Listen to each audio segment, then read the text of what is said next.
राधे राधे साथियों, नमस्कार, प्रणाम। कैसे हैं आप सब? मैं आपका दोस्त, आपका भाई संतोष रेणु यादव। और आज अभी मैं इस वक्त पिछले 3 दिनों से मैं इटावा में हूं, जैसा कि आप सबको मालूम है। इटावा में मनुवादी असामाजिक तत्वों के द्वारा हमारे शोषित समाज के रहने वाले, शोषित समाज से बिलोंग करने वाले श्रीमद् भागवत गीता के कथावाचक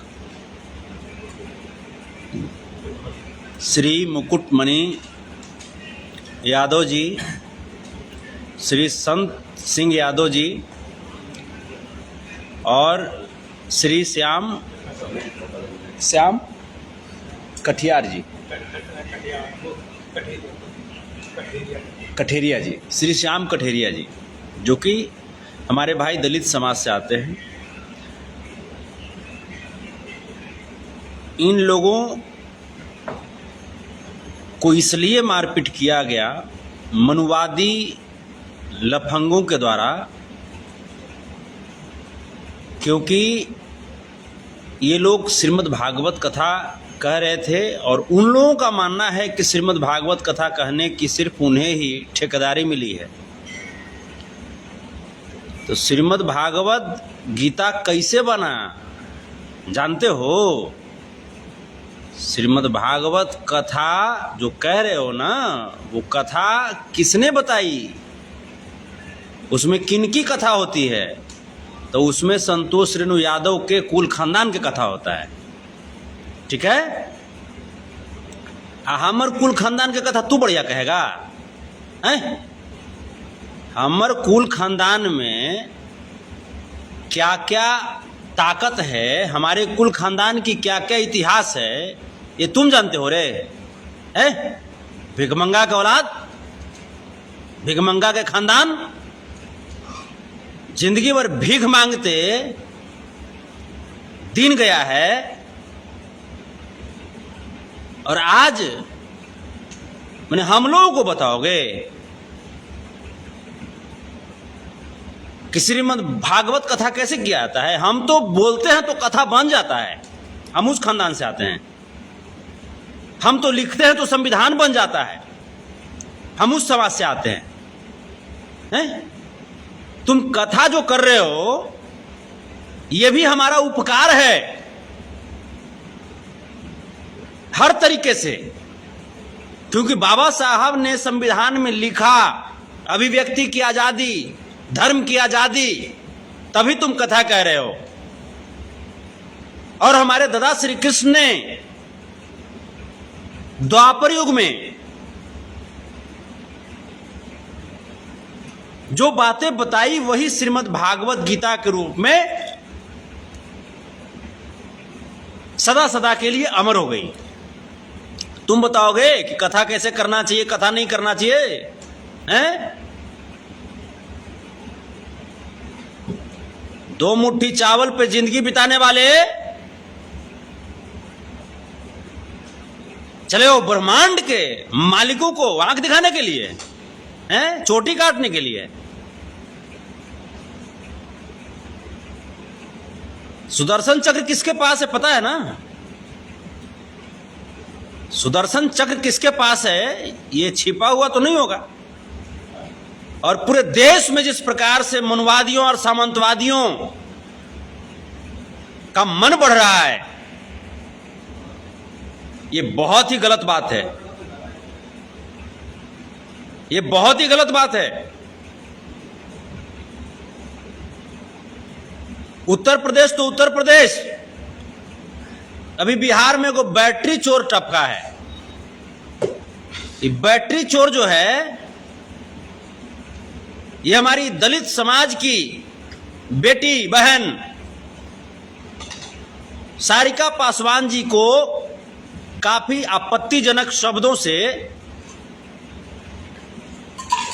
बेइज्जत करने का प्रयास किया है। अरे बैटरी चोर, तोर घर हमारे बगल में है रे, हैं?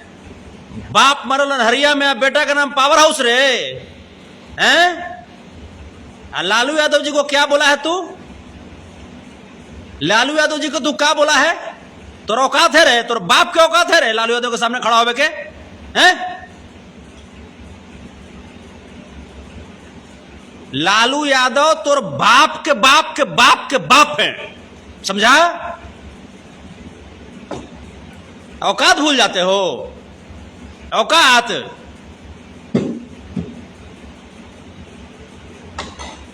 Control your self. कायदे में रहोगे तो फायदे में रहोगे, ठीक है? लालू प्रसाद यादव पे एक शब्द भी अगर कमेंटबाजी किया ना, तो ये तुम सोच रहे हो ना कि कमेंटबाजी करके अपनी चेहरा चमका लेंगे, तो चेहरा बढ़िया से लालू यादव के चाहने वाले, और सिर्फ ऐसा नहीं है कि लालू यादव के चाहने वाले सिर्फ एक जाति या दो जाति में है, तुम जिस जाति से आते हो ना, उस जाति के लोग भी लालू प्रसाद यादव जी के दीवाने हैं।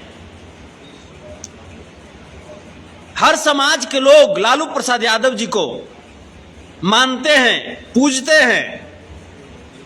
यहां किसी जाति की बात नहीं हो रही है, यहां विचारधारा की बात हो रही है।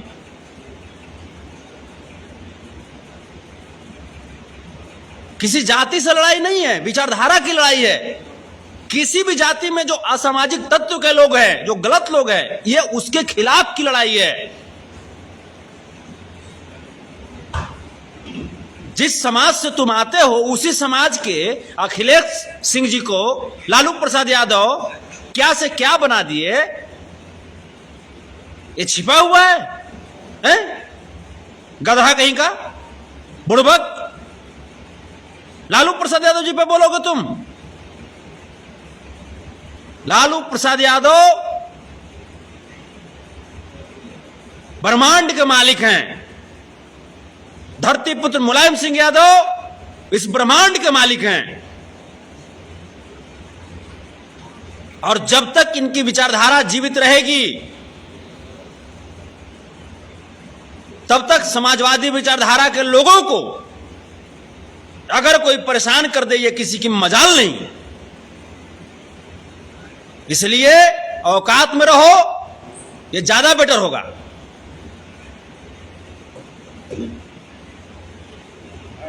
बैटरी चोर हो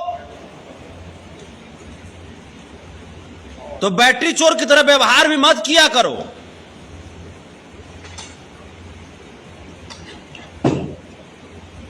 बुड़बक लइका, ज्यादा बोलो से कोई बड़ी तेज होता है रे, हैं? गधवा राहा लइका चला है लालू जी के बारे में बोलने के लिए।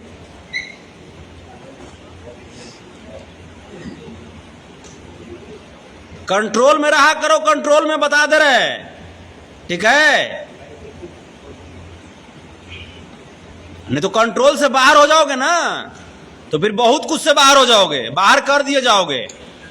क्योंकि ये पूरा ब्रह्मांड लालू प्रसाद यादव जी का है, ये पूरा ब्रह्मांड हमारे बाबा साहब भीमराव अंबेडकर जी का है, ये पूरा ब्रह्मांड डॉक्टर एपीजे अब्दुल कलाम जी का है, ये पूरा ब्रह्मांड नेताजी मुलायम सिंह यादव जी का है। तो इस ब्रह्मांड में रहना है तो थोड़ा सा दब के तो रहना पड़ेगा। बात तो समझ रहे हो? इस ब्रह्मांड में रहना है तो किसी को बापे बना कर रहोगे जी, है? किसी का बेटा बनकर रहोगे ना, कि बाप को उल्टा पुल्टा बोलोगे? तो बाप को उल्टा पुल्टा बोलेगा तो फिर तो दिक्कत हो जाएगा तुमको, फिर तो चमन्नी के भाव में बिका जाओगे, है? भूंजा फूटा नहीं लोग आ जाओगे। हम लोग खाली गांधी जी के मानने वाले लोग नहीं हैं, हम लोग भगत सिंह जी को भी मानते हैं, हम लोग माननीय न्यायालय को भी मानते हैं, संविधान को हम लोग मानते हैं। तो माननीय न्यायालय और संविधान को मानते हुए मैं बिहार सरकार से, मैं भाजपा सरकार से मैं आग्रह करता हूं कि ऐसे लुच्चे लफंगों के ऊपर कार्रवाई की जाए। मैं बिहार प्रशासन से मैं आग्रह करता हूं कि ऐसे लुच्चे लफंगों के ऊपर कार्रवाई की जाए और उसे सलाखों के अंदर डाल दिया जाए।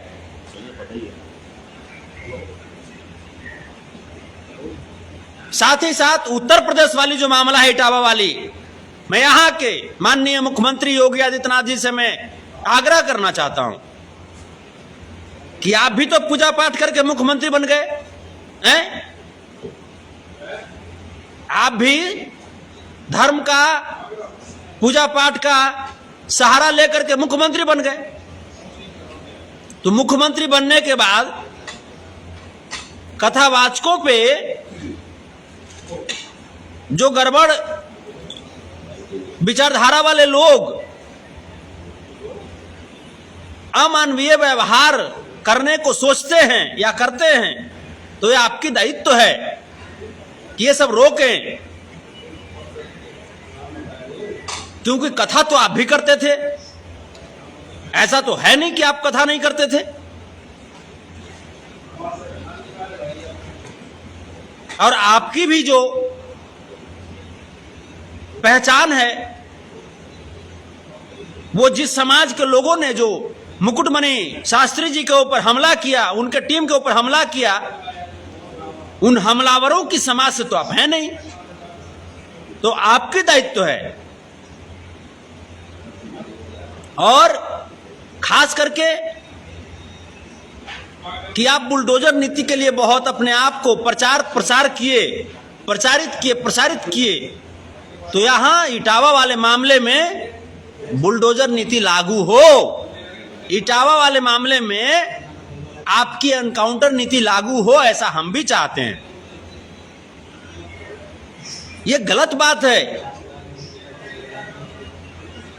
क्योंकि भगवान का कथा कहने का अधिकार सबको है।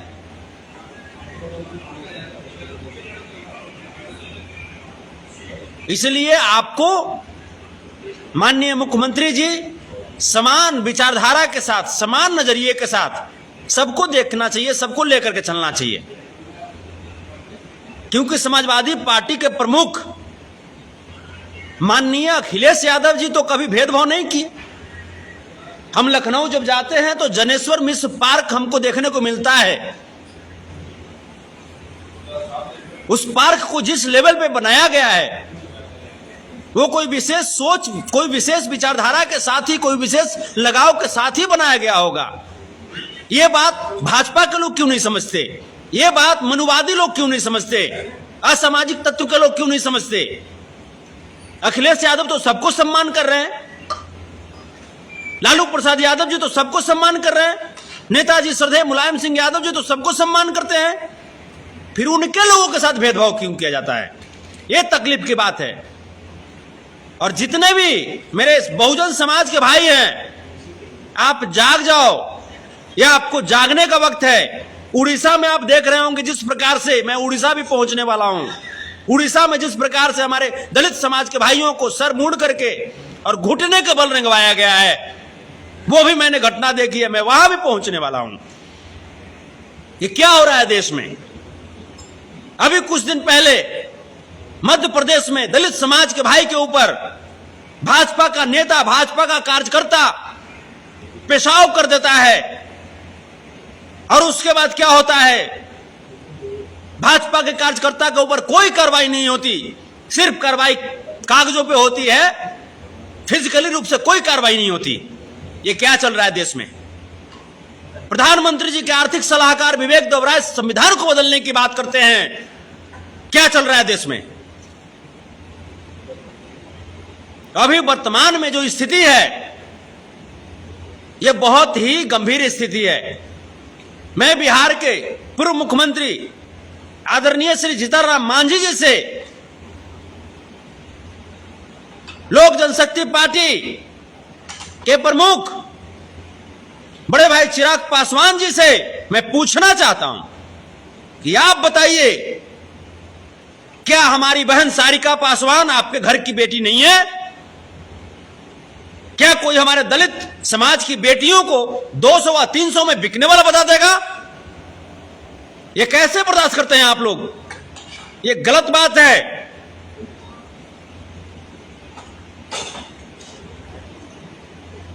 हम लोग किसी भी कीमत पे ऐसी बयानबाजी को बर्दाश्त नहीं कर सकते। चाहे पिछड़ा समाज हो, दलित समाज हो, अल्पसंख्यक समाज हो या सवर्ण समाज में भी जो समाजवादी विचारधारा के लोग हैं, जो अच्छे लोग हैं, उनकी लड़ाई हम लोग हमेशा लड़ते रहेंगे। और पियर गमछी के असली मालिक हमें हैं, संतोष रेणु यादव। ठीक है, ऊपरे में माधव और नीचे में लालू प्रसाद यादव बिहार में। ठीक है, ऊपरे में माधव, यूपी में नीचे में मुलायम सिंह यादव। इसलिए अपने आप को कंट्रोल में रखते हुए आप बढ़िया से सोच समझ करके बयानबाजी करो। और ये जो बयानबाजी जो किया है, इस पे माफी मांगने से काम नहीं चलेगा। मैं SC/ST आयोग के जितने भी सदस्य हैं, जो बिना किसी खती गुनी के, बिना किसी गलती के साजिशन भाजपा के RSS के इशारे पर लालू प्रसाद यादव जी को नोटिस थमा दिया आपने, मैं पूछना चाहता हूं आप लोगों से, क्या सारिका पासवान जी को जिस प्रकार से जलील किया जा रहा है, 200 और 300 में बिकने वाली कहा जा रहा है, क्या हमारी इस बहन के लिए, इस बेटी के लिए आप इस लफंगे को नाथ नहीं सकते? इसको सजा नहीं दे सकते? नोटिस जारी नहीं कर सकते आप? बताओ, ये दोहरी नीति कब तक बर्दाश्त करेंगे हम लोग?